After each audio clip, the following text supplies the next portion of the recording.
अफजल मरवत वो शख्स है जिसने इमरान खान को डिक्टेटर कहा, नाअहल कहा, सोशल मीडिया की हर चीज़ का ज़िम्मेदार इमरान खान को ठहराया। यही नहीं, उसने अलीमा खान पर एजेंसियों की एजेंट होने का इल्ज़ाम लगाया और इमरान खान की बहनों के लिए फसादन औरतें जैसे घटिया और शर्मनाक अल्फाज इस्तेमाल किए।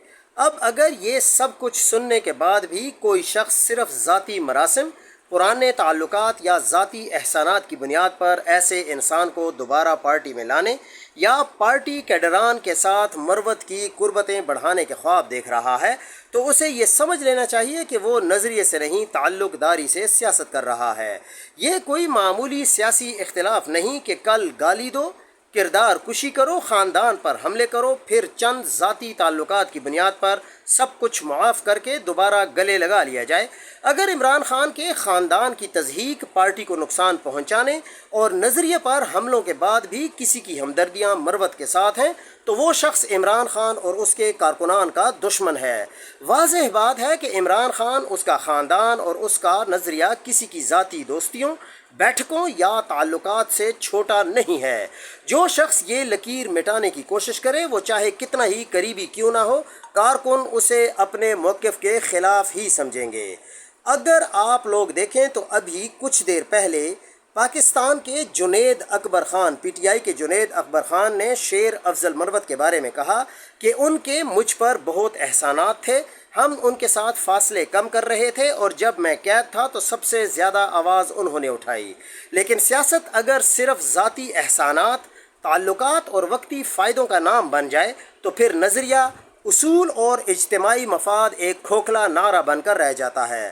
ख़ास तौर पर ऐसी जमात में जो ख़ुद को एक नज़रियाती तहरीक कहती हो। वहाँ फ़ैसले इस बुनियाद पर नहीं होते कि किसने मेरे लिए क्या किया, बल्कि इस बुनियाद पर होते हैं कि किसने तहरीक और उसके मरकज़ को कितना फ़ायदा या नुकसान पहुँचाया। अगर आज भी ये सोच मौजूद थी कि शेर अफजल मरवत के साथ फासले कम किए जाएं, तो फिर ये भी याद रखना चाहिए कि यही वो शख्स है जिसने इमरान खान की बहनों के बारे में नहायत नामुनासिब ज़ुबान इस्तेमाल की, उन्हें फसादन औरतें कहा, पार्टी तोड़ने के इल्ज़ामात लगाए और ऐसे कई जुमले बोले जो किसी सियासी इख्तिलाफ नहीं बल्कि ज़ाती हमले के ज़ुमरे में आते हैं। ये भी हकीकत है कि शेर अफजल मरवत कोई पहले से कोई कौमी सतह का कदावर नाम नहीं था। एक गली मोहल्ले के वकील को कौमी शिनाख्त, प्लेटफार्म और पहचान इमरान खान की सियासत ने दी। पूरा पाकिस्तान उसे इस निस्बत से जानने लगा, मगर बदले में उसी शख्स ने ना सिर्फ ख़ानदान पर हमले किए बल्कि इमरान खान को नाअहल तक कहा। और जहाँ तक आवाज़ उठाने की बात है तो ये कोई ज़ाती एहसान नहीं था। अगर उनकी आवाज़ असर रखती थी तो उसकी वजह सिर्फ ये थी कि उस आवाज़ के पीछे इमरान खान का नाम, मकबूलियत और तहरीक की ताकत खड़ी थी।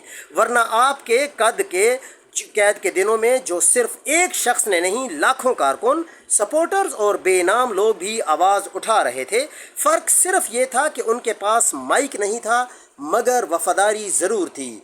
आज आप ये बात कर रहे हैं कि शेर अफजल मरवत ने मेरे लिए आवाज़ उठाई है, तो आप भी बेशक उनका थूका चाटें।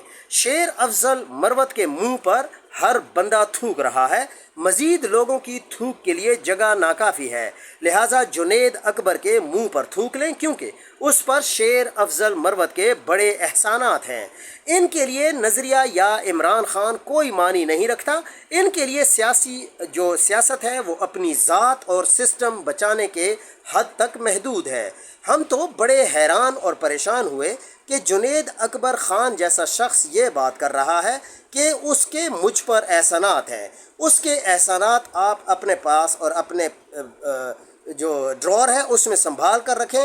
हमारे ऊपर उसका कोई एहसान नहीं है। शेर अफजल मरवत से ज़्यादा आवाज़ उठाने वाले पीटीआई के कारकुनान अब भी ज़िंदा हैं।